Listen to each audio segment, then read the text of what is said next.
Mas hoje nós vamos ver aqui uma transição entre o que a gente vinha vendo e a administração, aqueles que administram sua vida para o reino, para Jesus. Porque eu entendo que para que a gente possa realmente ter uma vida dedicada ao Senhor, a gente precisa primeiro estar bem. A gente precisa estar com o nosso coração absolutamente livre de impurezas. Amém? Vocês concordam com isso? E eu queria trazer um texto que eu estava olhando, caramba, acho que nunca preguei desse texto, não sei que tinha pregado, acho que eu ainda não era o pastor dessa igreja, eu trouxe uma vez esse texto. E é uma passagem muito interessante da vida de Jesus.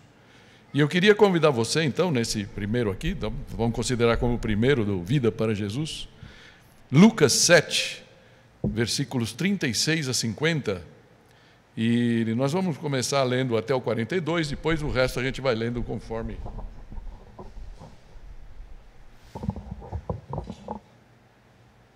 Deixa quieto. Lucas 7, a partir do versículo 36.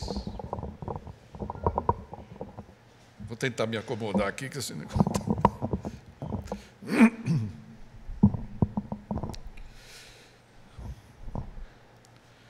Diz assim o texto: convidado por um dos fariseus para jantar, Jesus foi à casa dele e reclinou-se à mesa. Ao saber que Jesus estava comendo na casa do fariseu, certa mulher daquela cidade, uma pecadora, trouxe um frasco de alabastro com perfume e se colocou atrás de Jesus e a seus pés. Chorando, começou a molhar-lhe os pés com suas lágrimas. Depois os enxugou com seus cabelos, beijou-os e os ungiu com o perfume. Ao ver isso, o fariseu que havia convidado o havia convidado, disse a si mesmo: se este homem fosse profeta, saberia quem nele está tocando e que tipo de mulher ela é, uma pecadora. Então lhe disse Jesus: Simão, tenho algo a lhe dizer. Dize-me, mestre, disse ele. 2 homens deviam a certo credor. Um lhe devia 500 denários e o outro 50. Nenhum dos dois tinha com que lhe pagar. Por isso perdoou a dívida a ambos. Qual deles o amará mais? Amém? Vamos ler até aqui. E o tema que eu queria trazer com vocês é esse do reencontro aos pés do Mestre. Amém? Fecha teus olhos, vamos pedir que o Senhor nos acompanhe nessa reflexão. Pai Santo, pedimos mais uma vez, Pai, que o Senhor esteja entre nós, que o Teu Santo Espírito tenha liberdade, Pai, de nos cutucar, de nos fazer mover, de abrir o nosso coração, colocar nele, Pai, aquilo que o Senhor planejou para essa manhã. Que não sejam as minhas palavras, mas aquilo que Tu queres que aconteça, Senhor. Dedicamos a Ti esse momento e fala a cada um de nós aqui para a Tua honra e glória, em nome de Jesus. Amém. Amém? Queria fazer isso em 4 pontos. O primeiro deles é um convite precedente. Ou seja, parece que para tudo isso acontecer, houve um convite antes, é isso que eu queria que a gente pudesse refletir juntos aqui. Esse texto começa já falando do convite, né? De um convite. Versículo 36 fala assim: convidado por um dos fariseus para jantar, Jesus foi à casa dele e reclinou-se à mesa. Ou seja, convidado, Jesus foi. Convidado, Jesus foi. Mas isso tem pelo menos 2 questionamentos que são válidos aqui, que pelo menos me veio à cabeça, talvez venha a tua. Primeiro, é porque um fariseu, aqueles que Jesus, ao longo da sua jornada, né, do seu ministério, acabou criticando tanto, porque eles tinham, parece que, algumas diferenças bem marcadas e marcantes, mas, logicamente, que vários fariseus creram. Paulo é um deles. Né? Então, mas, por quê? Porque Jesus, então, por que aquele fariseu resolveu convidar Jesus? E a outra questão é por que Jesus aceitou o convite. sabendo que dificilmente o ambiente lhe seria favorável, né? É mais ou menos como alguns políticos aí, a gente acabou de ter as eleições, e aí, de repente, vai ter um debate, o cara olha o entorno e fala, o que eu vou fazer aqui, né? Melhor ficar fora, né? Mas Jesus, por que Jesus topou? Então, queria, pelo menos, levantar uma reflexão junto com vocês aqui. Primeiramente, qual seria a motivação daquele fariseu, chamado Simão, conforme o texto diz, tá? Quando a gente convida alguém para a nossa casa, a gente sempre tem, logicamente, um pensamento, né? um propósito. Você não convida por convidar, você tem sempre um propósito em mente. Então, ou a gente quer retribuir algo que fizeram a nós, por exemplo, alguém te convida, você vai ter lá um jantar na casa de alguém, então você convida para ir na sua casa. Ou você convida lá alguém porque tem algum dos convidados que você está convidando que você gostaria de honrar, como reconhecimento, uma coisa, a pessoa te ajudou a arrumar um emprego novo, sei lá. Pensa o que for, né? E aí você chama para a sua casa para reconhecer aquilo como reconhecimento, uma possibilidade. Ou simplesmente porque você conhece uma pessoa nova e você quer saber melhor quem é, que pensa, esse tipo de coisa. Uma das possibilidades aqui, que vários pensadores trabalham nessa hipótese aqui, que parece ser consistente no motivo de Simão, é que ele tenha talvez escutado Jesus. A palavra fala, né, que Jesus costumava pregar nas sinagogas, lá na sinagoga, isso ele ainda estava lá na Galileia, lá para cima, provavelmente em Cafarnaum, né, a cidade maiorzinha, onde Jesus teve a maior parte do seu ministério, e ele escutou, alguma coisa impactou ele, daquilo que Jesus falou.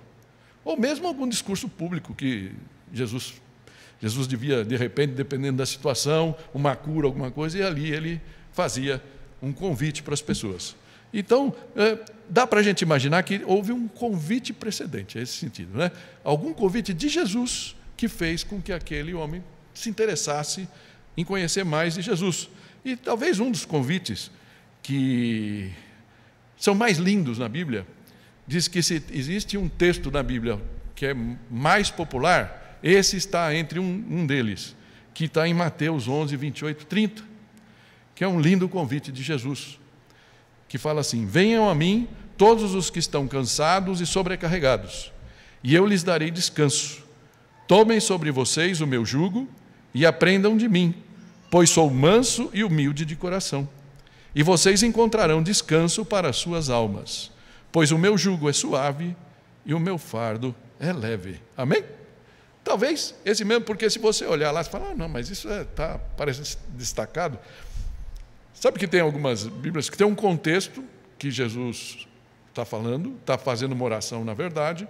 Mateus tem, e se você vai ver, sabe, na tua Bíblia, você tem lá, de vez em quando você está em Mateus e fala lá, Lucas, tal, né? Ou seja, outros evangelhos que têm aquela mesma passagem. E isso acontecendo depois. Mas, essa partezinha, esses versículos 28 e 30, algumas Bíblias, como a Bíblia Shed, né, que eu tenho lá, ela tem isso separado, né?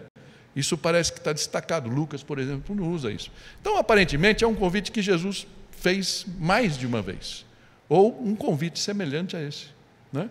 Provavelmente, isso poderia ter motivado aquele fariseu a querer entender melhor o que é. Então, Simão talvez quisesse aprofundar aquilo que o havia impactado de alguma maneira, tá? E, com certeza, não batia muito com a doutrina que ele tinha, né? A doutrina dos fariseus, a doutrina judaica. E ele fala, poxa, como é que é isso?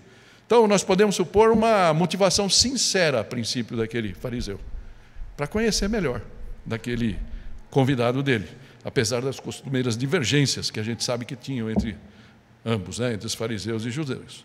Isso parece ter sido, talvez, o mesmo tipo de convite que deve ter levado aquela mulher que foi fazer, né?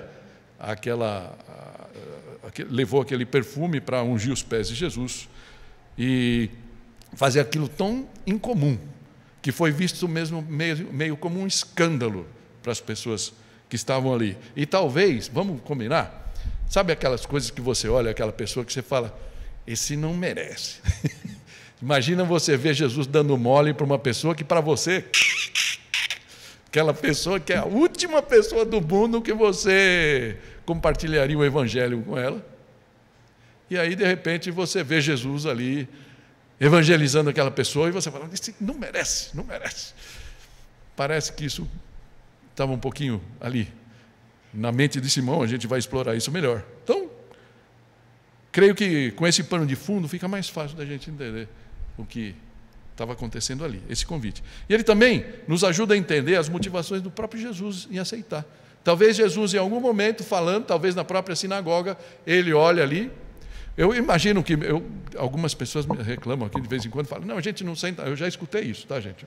E eu penso, fico com os meus botões e falo, nossa, acho que então eu vou ficar olhando para cima, vou pregar olhando para cima. Algumas pessoas falam, não, a gente não quer ficar lá na frente porque você parece que está olhando para mim especificamente, então desculpa, né? Mas eu imagino que o olhar de Jesus era mais penetrante ainda, né? Quando ele estava pregando, falando. E talvez em algum momento ele olhou e viu Simão sentado ali, escutando aquilo que ele falava, e viu que, de alguma maneira, a mensagem dele, de Jesus, tinha chegado não só aos olhos, aos ouvidos de Simão, mas ao coração. Quando ele recebe o convite, ele fala, vamos lá, vamos lá. Eu acho que dá para a gente ficar mais confortável em entender, porque parece um evento, fala, por que isso aconteceu? Eu acho que isso ajuda a gente a entender um pouco o que pode ter rolado ali, amém? Então, por isso, a gente pode imaginar aqui, inferir um convite precedente de Jesus àquelas pessoas. Porque quem não quer um descanso desse, né? Quem não quer viver essa paz que excede todo entendimento? Eu quero, e acho que você também, amém? Isso nos leva ao segundo ponto aqui, que é um ponto que gerou mais controvérsia ali. E eu estou chamando isso de um ato indigno de uma pessoa indigna. E o versículo 37 fala assim, ao saber que Jesus estava comendo na casa do fariseu, certa mulher daquela cidade, uma pecadora, é interessante isso, né?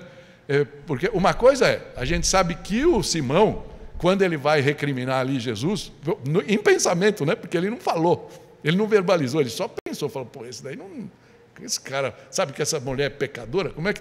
Não, ele vai chamar ela de pecadora, ainda que em pensamento. Mas o evangelista está chamando ela de pecadora. Lucas, que fez o evangelho, que escreveu o evangelho o evangelho de Lucas, né? Que ele mesmo tem o nome dele, ele a chama de pecadora. E, portanto, é porque ela era realmente uma pecadora. Ou seja, tudo leva a crer que ela era uma prostituta. Uma prostituta. E, por isso, era uma pária naquela sociedade. Ou seja, uma pessoa que estava... Os fariseus não queriam nem contato com ela. E, de repente, ela está ali, na cena. Ok? Então, uma pecadora trouxe um frasco de alabastro com perfume. Você, dependendo da sua Bíblia, pode falar com um unguento, né? Ou um óleo. Porque os perfumes, acho que eles eram bem mais viscosos naquela época, né? Eram como se fosse como fala o óleo da unção, né? Era um perfumado. E esse vaso de alabastro, fala que alabastro era uma pedra meio translúcida, muito fina, uma coisa realmente muito cara. Tanto é que Judas vai recriminar, né? Maria, irmã de Marta, né? Quando ela vai ungir os pés de Jesus um pouco antes da crucificação dele, e eles falam, pô, isso daí podia ser vendido por, sei lá, não sei quantos denários, né? Então, é isso que está aqui, ok? Então, era uma coisa cara, era uma coisa valiosa, que ela estava levando ali, um perfume muito especial, e se colocou atrás dos pés de Jesus. Eu sempre tive problema de entender o que ela entrou embaixo da mesa. A gente imagina um tipo de jantar nosso, né?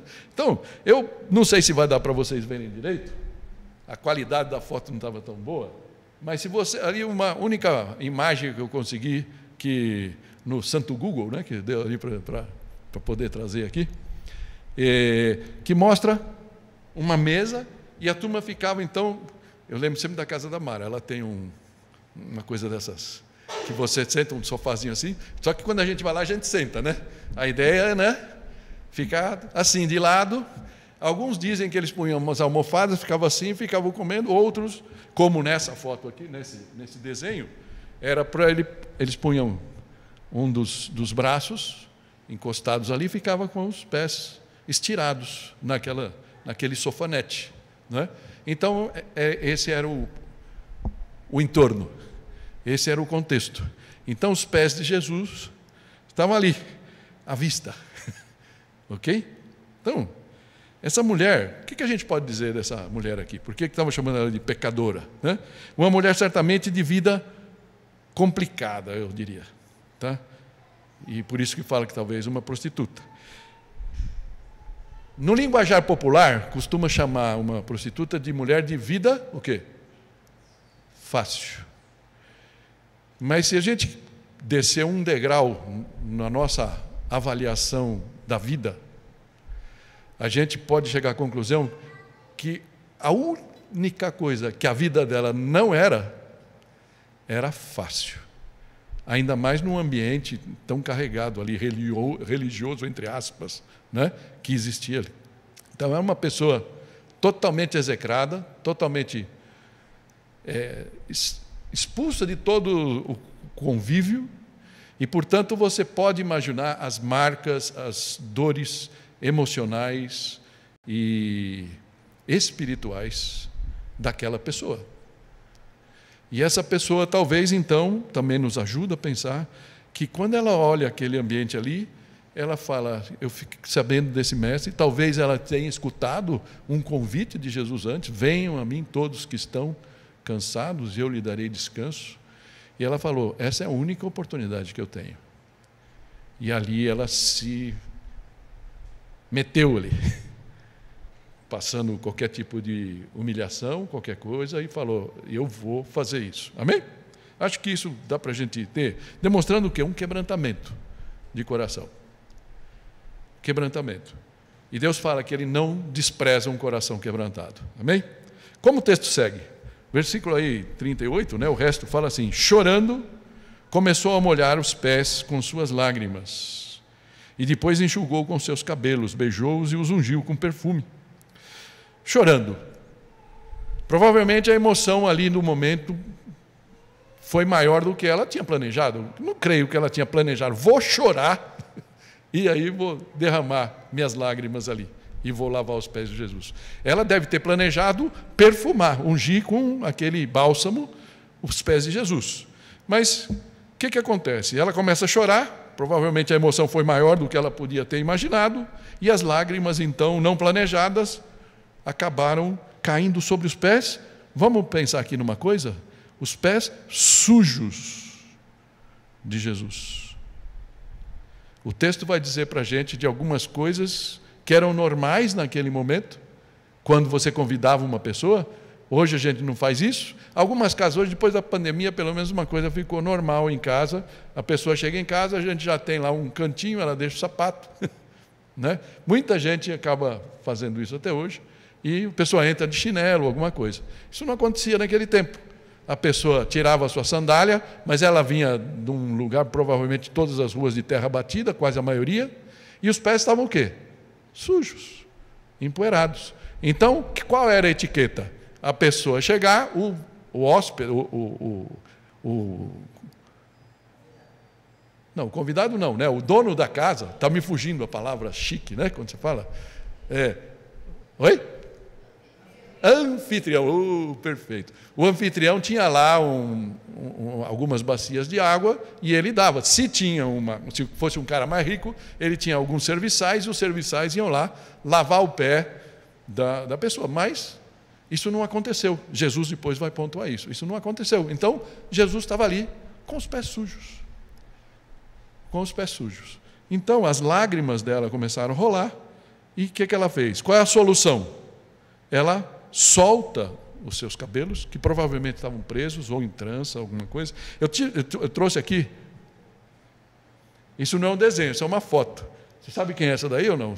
Num filme. É a Maria, né? Do The Chosen, né? É a moça que faz Maria. Está vendo? Isso daí era normal. Por quê? Para uma judia, ainda hoje é assim, mas naquele tempo o cabelo era a coisa mais preciosa. E a maior expressão da feminilidade e, portanto, era reservado para o marido. Então, todo lugar público elas estavam com o cabelo preso. Existe até algumas seitas mais... É uma seita mesmo, entre os judeus, que fazem que a esposa corte o cabelo e use peruca, né? Por isso você vê muita judia de peruca e tudo mais. Tá? Que é um negócio estranho, né? Mas é por quê? Por causa do valor que o cabelo tem naquela cultura. E aquela mulher, naquele momento, ela deve ter soltado o cabelo, tirado o seu véu e começa, então, a enxugar os pés de Jesus e a beijar.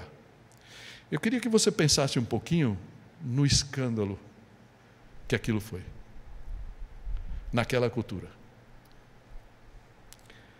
E aí tem momentos, esse é o nosso terceiro ponto, o coração que fala mais alto que a fé. O coração fala mais alto que a fé, né? E isso é mais comum do que nós gostaríamos.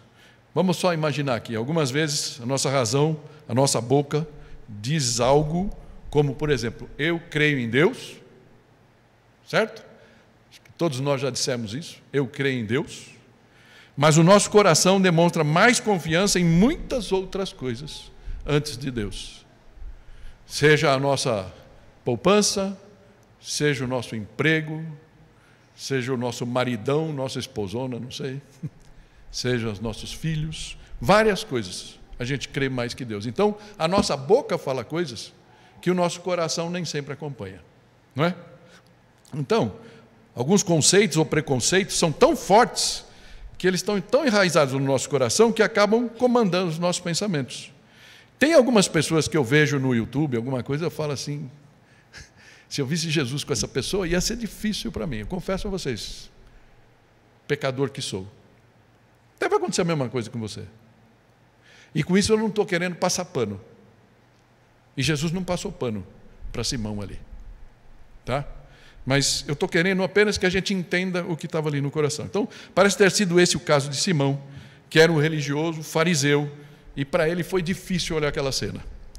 E aí, o versículo 39 fala assim, ao ver isso, o fariseu que o havia convidado disse a si mesmo, se esse homem fosse profeta, saberia que nele está tocando e que tipo de mulher, quem nele está tocando e que tipo de mulher ela é, uma pecadora. Que ela era pecadora, parece que não havia dúvida. O próprio Lucas deixa isso claro. Ninguém tinha dúvida disso. Nem Jesus tinha dúvida disso. E aí, o que nós pensaríamos no lugar de Simão, se a gente estivesse lá? Né? Deixar aquilo rolar, a gente já está incômodo, eu ia tentar falar, olha, minha filha, espera um pouquinho.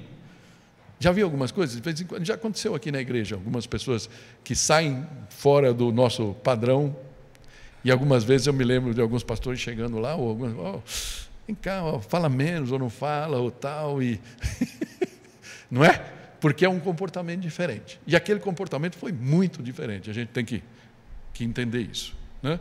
Então, será que agiríamos melhor? Será que a gente pensaria tão diferente? Será que gostaríamos de ver Jesus dando mole, né, para algumas pessoas que a gente, na verdade, não gosta? A partir daqui, então, nesse último ponto, eu queria falar das lições que Jesus deu. Primeiramente, aquelas pessoas, porque quando Jesus vai falar com Simão, na sequência do texto, ele não está falando só para Simão, ele está falando para a mulher também, e ele está falando para todos os outros, provavelmente os convidados ali, os outros convidados de Simão. Amém? Então, o texto segue dizendo assim, versículo 40, então lhe disse Jesus, Simão, tenho algo a lhe dizer. E ele, normalmente, ele só tinha pensado, não tinha falado, opa, essa aqui não é minha água. Não sei de quem é essa aqui. Se alguém puder, por favor, está aqui na frente. João, está aqui. Ô, Flávio. Obrigado. Essa aqui é tua, João? Olha a diferença. Tem gente que tem mais sede, né?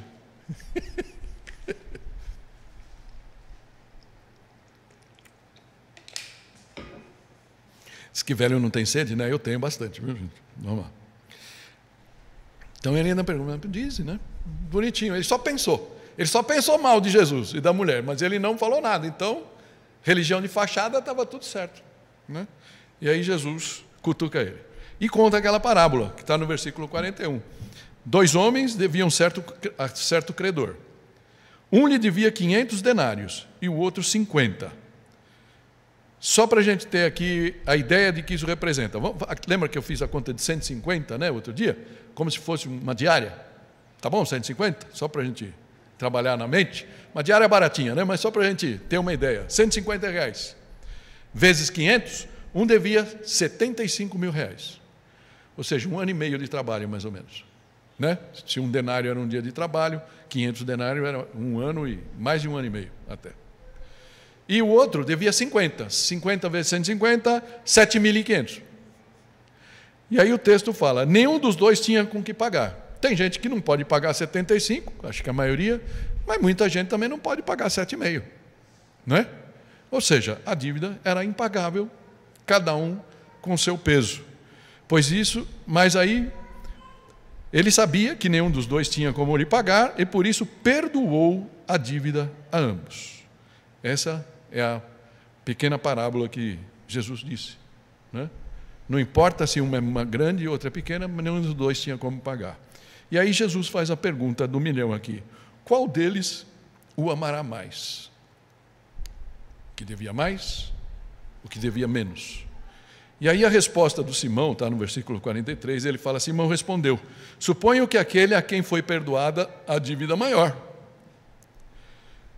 E aí Jesus fala para ele, você julgou bem, disse Jesus. E ele deve ter se inflamado um pouquinho, porque Jesus respondeu como os rabinos costumavam responder aos seus alunos mais chegados, né? Não, aí, ganhei aqui uma medalha aqui, né, do meu rabi. Ele falou que eu respondi certo. Então, foi o que Jesus fez. Mas, a partir daqui começa a verdadeira lição de Jesus. Em seguida, virou-se para a mulher, interessante isso, ele não virou para Simão. Ele está falando com Simão. Mas ele virou, imagina lá naquela coisa, sentados naquela mesinha ali, ele olha para a mulher que está ali aos pés dele, e disse a Simão, vê esta mulher? Entrei em sua casa, mas você não me deu água para lavar os pés. Por isso a gente sabe, Jesus mesmo conta, né? Você não me deu. Então, antes de seguir no texto, né? Aí ele fala, ela porém molhou os meus pés com águas e lágrimas e os enxugou com seus próprios cabelos. Uma coisa que eu não falei, mas aqui, talvez, é natural pensar que Simão e os seus convidados ali, provavelmente todos os fariseus também, amigos de seita, né? Ficaram indignados com aquela mulher, pelo escândalo daquela mulher, mas eles ficaram muito indignados com Jesus, porque se Jesus era um mestre, ele ia saber. Então, a não ação de Jesus dizaria alguma coisa, é como se Jesus estivesse aceitando. A aceitação de Jesus sobre aquela coisa indigna que aquela mulher estava fazendo, para eles foi uma agressão. Né? Esse era o coisa. Só que ele não está pensando aqui no que estava por trás. Ele também errou. Né? Talvez a preocupação dele com os demais convidados, provavelmente todos os fariseus, tá? O levaram a desdenhar da presença de Jesus, faltando até com a etiqueta básica, que era de pôr uma água, além de outras coisas que Jesus vai pontuar aqui, que era uma regra da boa recepção. Tá? Então, o que a gente tem que perceber aqui? Que ao sentar-se naquela mesa com os pés sujos da caminhada, Jesus foi exposto a uma situação constrangedora. Porque imagina que todos os outros estavam limpinhos, sentado ali. Jesus chega e ele fala, senta aí. Senta aí. Né? E Jesus, portanto, com o pé sujo, fedendo, né? Porque vem da caminhada. Tá? Então, essa é a vista de todos. Então, fico sempre pensando, sabe, queridos, numa coisa que eu sinto assim, quando eu peco, e eu ainda peco, vocês podem até falar, pastor peca. Pastor peca.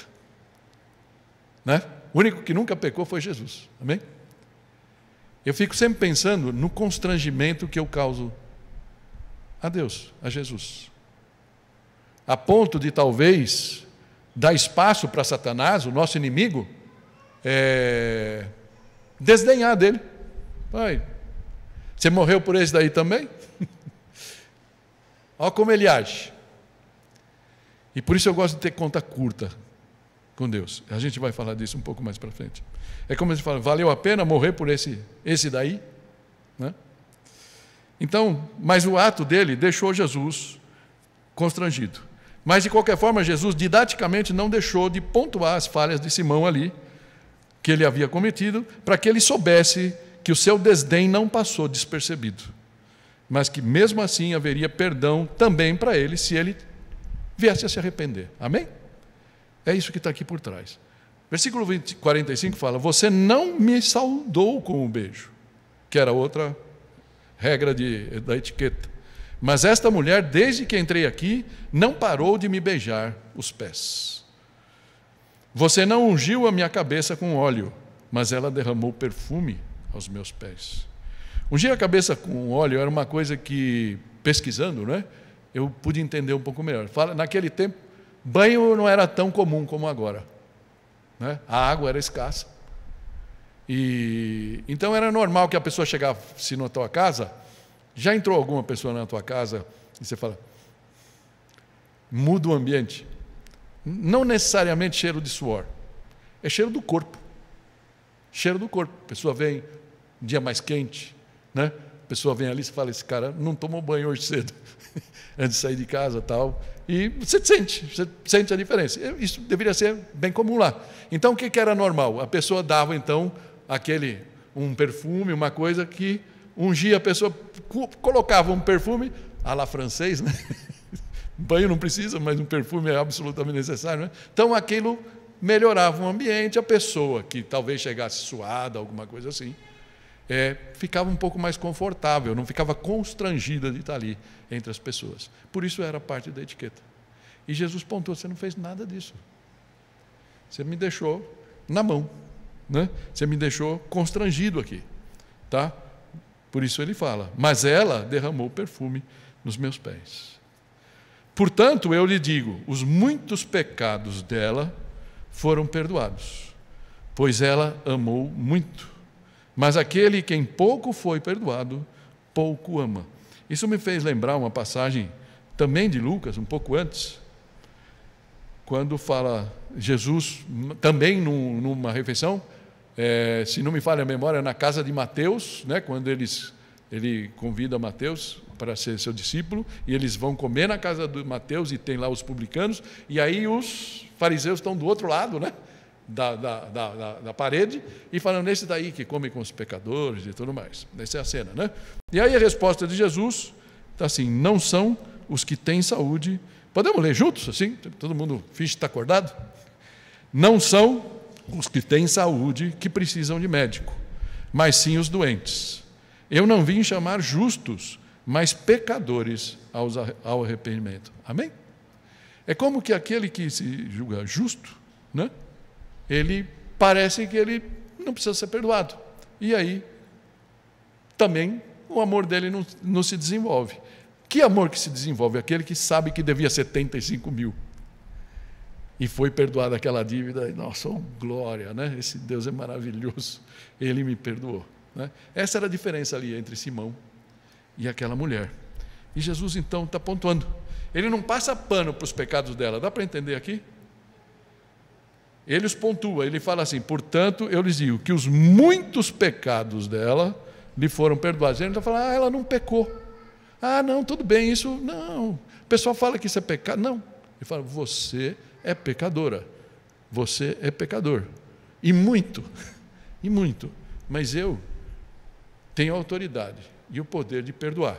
Se eu sentir que o seu coração é um coração quebrantado, um coração arrependido. Amém? Isso é uma lição muito importante para nós. Então, e o amor que transbordou dela, nessa rica demonstração, foi justamente o fruto da consciência que ela tinha dos seus muitos pecados. E ela soube que aquela era talvez a única chance que ela tinha de se ver livre daquilo e poder erguer a cabeça e andar de novo no meio do povo. Então ela se derramou aos pés do Mestre, que é o nosso título. Ela se reencontrou ali, tá? Mas para alguém que se considerava justo,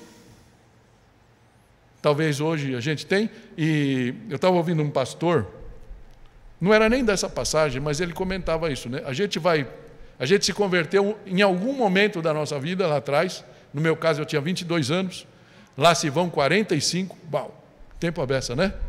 A gente vai ficando, e eu, por favor, não quero que você me entenda mal, a gente vai ficando besta. A gente vai se sentindo santo. A gente vai se sentindo justo. E a gente começa a olhar para os outros como injustos. Então, a minha justiça, então eu olho para vocês, estou olhando para todos vocês aqui, e falo, vocês não são justos como eu. Que besteira. Que besteira. Né? Então, talvez isso tenha cabido ali um pouco. E quem se sente assim, ama pouco. Você sabe que eu vou contar rapidamente aqui, eu não quero me delongar demais. Eu vi, se você depois, se você me pedir, eu passo o link para vocês, posso até colocar no grupo. Testemunha de uma menina que chama Roberta Vicente. Outro dia eu estava com a tua, a gente estava voltando para casa de algum lugar, e entrou lá um podcast do Jesus Cop, do Douglas Gonçalves. Eu gosto de podcast, de vez em quando, porque de vez em quando você vê a pessoa, uma coisa é você ver uma pregação da pessoa, outra coisa é ver as pessoas falando como é que foi, como é que ela se converteu e tal, né? E eu gosto de vez em quando saber. E o Douglas, logicamente, ele gosta disso e por isso ele explora bastante isso. E aí uma menina, Roberta Vicente, para mim uma menina, mais jovem do que a Ana, uma jovem mãe, tem 2 crianças pequenas, e vinha de uma cultura católica, ela é gaúcha, de Farroupilha, desde jovem participando dos movimentos da Igreja Católica e tudo mais. E aí ela acaba falando, eu participava do louvor, mas eu não conhecia Deus, não conhecia Jesus. E aí ela foi uma vez lá no retiro deles, e convidaram 2 jovens metodistas para fazer lá uma explicação, não era pregação. Entre jovens convidaram tal, e os 2 falavam, e ela começou a ver, ela falou, eles conhecem a Bíblia, eles falam de cor versículo, sabe essas coisas? Eu falei, caramba, nunca fiz isso, esses caras, de onde isso? Eles baixaram, fizeram um download da Bíblia, o quê? Como é que eles citam a Bíblia? Não, é que Deus, meu amigo, Deus te ama, Jesus te ama. Eu falei, como? E aqui não... E eu falei, você pode conversar, Deus me falou, essas coisas que a gente faz normalmente, mas para ela era tudo novo. E aí um dia que ela estava, e ela disse que teve lá uma espécie de um evento grande lá, disse que tinha mais de 1000 pessoas no evento, e ela estava participando do louvor. E aí teve um momento, no final, ela falou, olha, eu peço, por favor, eu quero participar, eu queria participar de uma forma diferente. Falou, se eles falam que eu posso falar com Deus, eu quero falar com Deus, e eu quero aproveitar esse ambiente. Então, é muito bonitinho até ver o testemunho dela, porque ela chega lá e fala, ela conseguiu que alguém fosse cantar no lugar dela, ela sentou enquanto a música estava tocando, e ela começou, oi, oi, tipo, tem alguém aí? Você está me escutando? Né? Falaram que o senhor escuta. E qual era o que ela falava? Como é que eu vou me arrepender se eu sou tão certinha? Nasci na igreja católica, né? E nasci na igreja, sempre participei de tudo. Eu não fui aquela menina rebelde, nada. É tudo certinho na mesma. Então, do que eu tenho que me arrepender? O que eu fiz de errado? E aí ela ali, falando, Deus, se o senhor está aí, se o senhor realmente fala comigo, se isso que eles falaram para a gente é verdade, fala comigo. Fala comigo. E aí ela está ali, e aí, de repente, ela falou, eu não ouvi Deus falando. Mas, de repente, veio uma convicção tão forte do pecado, e ela caiu assim, eu sou ruim, eu sou uma pessoa má. E aí ela começou a falar, Deus, eu preciso de ajuda, eu preciso que você me salve.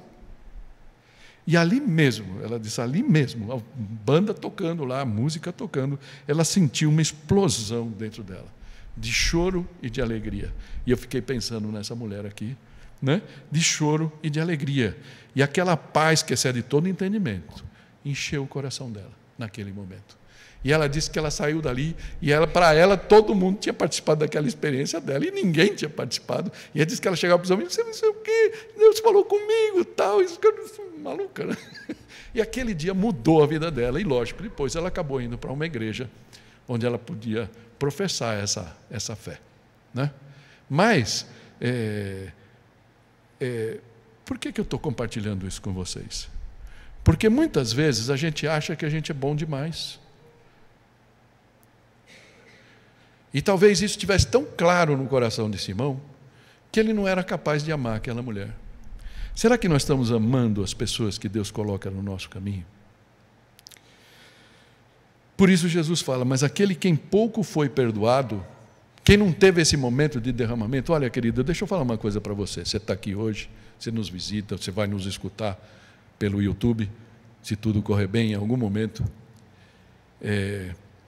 Talvez você tenha aceitado Jesus. Você tenha feito uma oração para que Jesus entrasse no teu coração. Porque a gente fala muito que Jesus te ama, e é verdade, né? A gente faz esse convite. Mas, se nesse momento de derramamento, a gente não realmente reconhecer que nós somos pecadores, que nós somos como essa menina, bonitinha, podia ser minha filha, né? Era má. Não sei o que passou pela cabeça dela, ela não explicou. Mas talvez ela fosse egoísta, talvez muitas coisas acontecessem, né? A conversão dela talvez não tivesse acontecido, e talvez ela tivesse abandonado, tivesse sido só uma emoção. Então, por que eu estou falando isso aqui? Porque é muito importante que a gente tenha um momento de parar diante de Deus e falar, Senhor, o que o Senhor quer que eu ainda mude? Amém? O que o Senhor quer que eu ainda mude? O texto está quase no final, fala assim, portanto, eu lhes digo, os muitos... Não, deixa eu ali, né? Mas ele falou, então Jesus disse a ela, seus pecados estão perdoados. Na autoridade que somente o Filho de Deus tem, poderia ter naquele momento, ele falou, seus pecados estão perdoados. E aquilo gerou ainda mais comoção nos fariseus que estavam ali, né? Versículo final aqui, né, os 2 versículos finais, fala, os outros convidados começaram a perguntar, quem é esse que até perdoa pecados?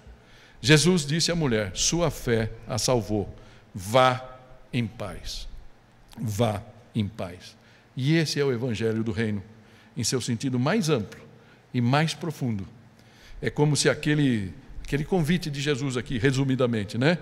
Venham a mim, podemos ler junto? Agora ele está curtinho aqui. Venham a mim, todos os que estão cansados e sobrecarregados, e vocês encontrarão descanso para as suas almas, pois o meu jugo é suave e o meu fardo é leve. Amém? Isso inundou o coração daquela mulher. Então, que lições do Mestre são válidas para nós hoje? Queria passar muito rapidamente aqui, nesses pontos finais. O primeiro deles é, somos todos devedores. Amém? E esse texto aqui, que eu não sei, nem sei se é meu. Eu tinha anotado, eu não pus referência, então se é de alguém, me perdoe, mas eu achei muito apropriado, né? Não entram no reino de Deus os que acham que têm esse direito, mas sim os que sabem que não têm. Entende isso? Nenhum de nós tem direito. E se nós vamos para o céu, e vamos, amém? Amém? Posso ouvir um aleluia aqui? Aleluia! Foi pela graça de Jesus, amém? Que morreu, ressuscitou e estamos aqui, amém? Então, o que a gente pode dizer? Glória a Deus por isso. E eu queria falar uma coisa agora, tocar numa ferida, porque vários de vocês já me perguntaram isso, e eu queria dizer aqui de púlpito, tá? Existem diferenças entre pecados, sabia disso? Isso é fato ou fake? Fato, não é normal? A gente pegou tanta coisa que a gente fala, não tem pecadinho e pecadão. Quem já escutou isso? Acho que todos nós, né? Todo mundo quietinho, né? Nunca escutou. Não existe pecadinho e pecadão? Eu consultei o pai da coisa aqui, que é chama Gruden, Wayne Gruden, é o cara que fez, o autor do maior manual de teologia sistemática, que foi minha matéria do seminário, né? É um dos livros de teologia mais profundos, né? e, digamos, atestados. E aí eles perguntam, e ele mesmo se põe no livro, ele fala assim, existem graus de pecado? Ele fala, dependendo do ponto de vista, a resposta pode ser sim ou não. E aí ele fala de 2 coisas importantes. A primeira delas é quanto à culpa legal. Nossa posição legal perante Deus. E nessa culpa legal perante Deus, qualquer pecado é igual. Não importa se eu chamei minha mãe de boba, ou se eu matei uma pessoa. Os dois me fazem errar o alvo. E eu não vou para o céu por causa disso. E por isso eu preciso de Jesus, eu preciso do sangue de Jesus. Amém? Esse é o contexto aqui. Tá? Então, nos torna culpados perante Deus e, portanto, dignos do castigo eterno. Então, nesse sentido, todos os pecados são iguais. Mas existe uma outra faceta do pecado, que são as consequências na vida e no relacionamento para com Deus. E aí a gente pode dizer que sim, há diferença. Alguns pecados são piores que outros, pois trazem consequências, e eu estou lendo o que está no Gruden, tá? Pois trazem consequências danosas para nós e para os outros. E no que toca ao nosso relacionamento pessoal com Deus Pai, provocam-lhe desprazer e geram ruptura mais grave em nossa comunhão com Ele. Amém? É diferente se um dia eu fiz uma besteira, me engracei com alguém que não devia, está errado, é pecado, e aí, de repente, eu fiquei com tanta raiva de uma pessoa que eu fui e o matei. Vamos combinar? É difícil dizer que os dois são iguais. E por isso, nesse caso específico, o texto nos diz bem claro, né? Deixa bem claro. A mulher era mais pecadora que Simão. Eu pus em tese, porque a gente não sabe os pecados de Simão. O da mulher era muito aparente. O dele, ninguém sabia o que ele fazia por debaixo do pano. Certo? Então, mas ambos eram pecadores, assim como qualquer um de nós. Amém? Então, os pecados são diferentes, mas são iguais no sentido de nos tirar da bênção. Não é? Ambos igualmente quebrados, tanto Simão quanto a mulher, sem condições de pagar sua dívida. E a situação de Simão não era melhor do que a dela, porque ele também era pecador e devia. Amém? A pergunta que eu deixo para vocês aqui é: como você se sente com relação a isso? Como é que você está com relação à sua fé? Você se sente mais justo e justa do que as pessoas à sua volta? E será que isso está fazendo com que você perca a possibilidade de ser misericordioso, misericordiosa com essas pessoas? É uma pergunta para a gente realmente pensar. Tem frequentado os pés do Mestre com regularidade? Levado os seus problemas? Ou entende que dá para ir levando sua fé sem uma entrega mais profunda? Uma religião de fachada. Uma religião de fachada. Já viu gente com religião de fachada? Está tudo bem. Você olha para a pessoa, você pergunta: tem algum motivo de oração? Não. Tudo bem, pastor. Tudo ótimo. Mas você não sabe realmente como é que está a vida daquela pessoa. Isso é fundamental para estarmos livres para amar e para testemunhar nossas histórias de graça. Amém? Como dessa menina Roberta Vicente. Para terminar, eu queria trazer só 2 pontos rápidos aqui. É a graça maravilhosa de Deus que perdoa e resgata a todos que queiram um reencontro aos pés do Mestre. Amém? Um reencontro com a sua história original. Você sabe que Deus tem um plano para você. E eu não quero ser falso com você, não estou vendendo prosperidade aqui não. A partir do momento que a gente vai deixando o pecado preencher o nosso coração, os outros ídolos, aquele plano original que Deus tinha para a gente, ele vai ficando... sabe aquele quartinho do fundo que você não visita muito? E a poeira vai juntando lá? E de repente você vai guardar alguma coisa e não cabe mais, porque a sujeira já tomou conta. Você tem que um dia fazer uma faxina. É o que aquela mulher fez. E é o que nós somos convidados a fazer. Porque o reencontro com aquele que te projetou e te ama. Amém? Jesus te ama. Eu queria deixar isso. E o último aqui, a paz real somente alcançada através do perdão. Do perdão. Não canso de falar o que o meu sogro sempre falava aqui. Ele falava para a gente: conta curta. Devia, paga logo. Se a gente tem contas abertas com Deus, a gente vai participar da Santa Ceia na sequência, e eu queria que a gente tivesse isso em mente, acertar as nossas contas com o Salvador, amém? Então a pergunta final que eu deixo aqui para vocês: o que impede você de ter um reencontro aos pés de Jesus para viver essa paz? Fecha teus olhos, vamos orar.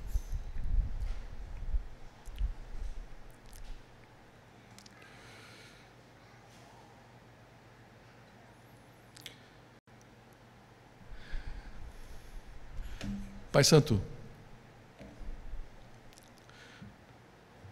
nós vamos ter um momento de encontro pessoal contigo, através da ceia, Senhor, da Santa Ceia.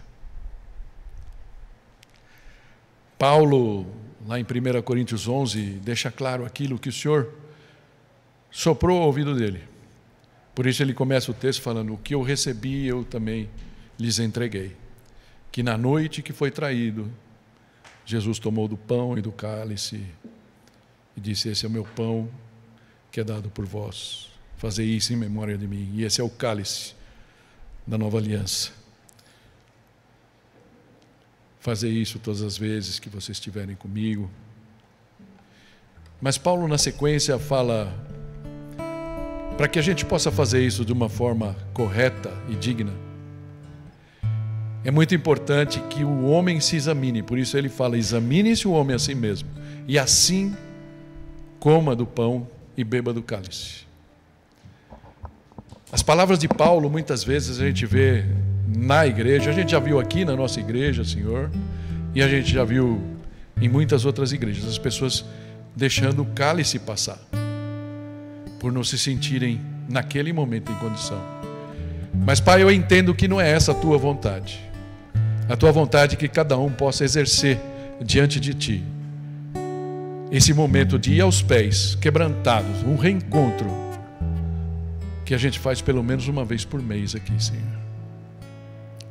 Eu quero abrir um espaço aqui, Pai, pedir que o Senhor possa estar com cada um aqui, Senhor, nesse momento.